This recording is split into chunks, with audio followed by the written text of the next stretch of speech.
I'm sitting at a conference table at my son's school, surrounded by half a dozen professionals. The licensed school psychologist has just said the words, "Your son meets the diagnostic criteria for autism spectrum disorder." I feel like the air has been sucked out of the room. My heart pounds, my hands tremble, and I sense a deep, deafening silence inside of me. All I can think about is my son's name, Yasser. I had spent hours researching and picking out his name. Yasser means ease, comfort, and wealth. And that is what I wanted for him. I whispered his name to him before he was born, trusting that he could hear. And now all I hear, he may never speak, he may never work, he may never live the life that I imagined for him. No ease, comfort, or wealth in our future. What happens when the thing you're grieving isn't a death, but the life you thought you'd have? And as I'm grieving this invisible loss, no one sends flowers, no one brings a casserole, no one lends a supportive hand. This grief, this pain, this loss that I was going through, it was unacknowledged. And if you've ever felt a pain that others didn't even recognize as a loss, then you know how isolating grief can feel, especially when no one sees it. At the time, I didn't even realize I was grieving. I just knew I was sad, angry, guilty, thinking about what I may have done that caused this, wondering if it was my favorite daily lunch of tuna sandwiches, or those few days that I missed my prenatal vitamin. I deactivated and stayed off social media. My friends' constant posts of their neurotypical kids made me feel the loss all over again. I pulled away because I didn't want to explain what I was going through. And I didn't think they would even understand. Honestly, not even I fully understood. It wasn't until over a decade later, while listening to an NPR podcast on disenfranchised grief, that a light bulb went off, and I was finally able to identify what I had experienced. Grief expert Dr. Kenneth Doka coined the term disenfranchised grief to describe a grief that society doesn't openly acknowledge or support. It's a grief that doesn't fit the mold of who, what, or how we're supposed to grieve. It can be the loss of a dream, a job, a marriage, health, fertility. These are all valid losses, but often they're minimized or ignored. The common thread, the need to grieve, is disregarded. For me, because my son was still alive, I didn't think I was even allowed to grieve. In reality, whether we wanted to or not, unacknowledged grief shows up the same way as traditional grief: anger, sadness, withdrawal, fatigue. And because it's unacknowledged, the feeling of being alone is more common. And this intensifies these emotions even more. A 1997 study of college students demonstrated that when the students perceived a lack of recognition of grief by others, they were less likely to seek support.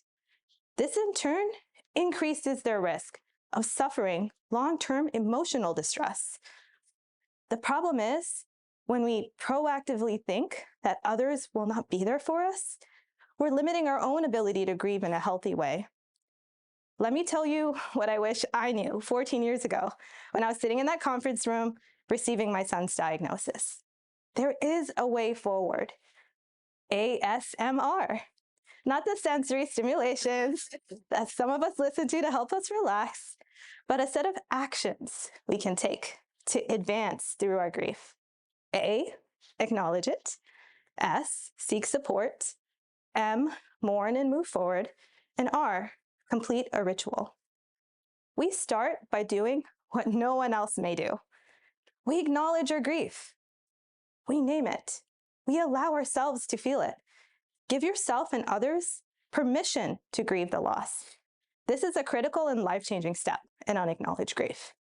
Then we seek support, even if it feels uncomfortable. Therapy, support groups, family and friends who truly listen without fixing or judging. Next, we mourn and move forward. Mourning is an outward expression of our grief. We mourn by talking, crying, writing, and creating art or music. There's no going back to normal after experiencing a significant loss. Productive mourning enables us to create a new normal that respects both the past and the present. And lastly, complete a ritual to acknowledge the loss. My ritual is writing every year on my son's birthday and taking a day off to reflect on our journey. In the beginning, my writing focused a lot on the loss itself, and over time, it's evolved to celebrating the wins and appreciating the beautiful things my son brings to my life. During the pandemic, when everything shut down, I could no longer take my son to the trampoline park that he loved.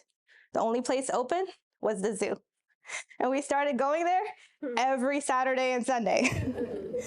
You won't believe how much useless knowledge I've accumulated by visiting the zoo over 300 times in 3 years. Did you know the Komodo dragon is the world's largest lizard and one of few with a venomous bite? I didn't realize it initially, but I needed the zoo routine just as much as my son did. Being outside in nature, enjoying the animals, and seeing the beauty of the world through my son's eyes did wonders for me. I reflected that the name I chose for my son, Yasser, wasn't wrong about him. It was just different from what I had originally envisioned. Wealth, not from financial riches, but from a beautiful perspective towards life. Being present and appreciating the simple things that truly matter. Ease, by giving me the courage to do things I never thought I would do, like standing here, sharing our story, so others may benefit and won't struggle as much as I did. Comfort, not from verbal communication, but from my son's pure, boundless, unconditional love. You see, by processing my grief, instead of staying stuck in it, I was able to grow into the mother that he needed. Recognizing and validating unacknowledged grief empowers us to heal and feel seen, creating a more compassionate society. Here's what I ask you to do. If you're grieving an invisible loss, acknowledge it, name it, write it down, speak it aloud. Give yourself permission to feel it. And if someone you know is going through a loss that you don't completely understand, don't minimize it. Don't ignore it. Don't try to fix it.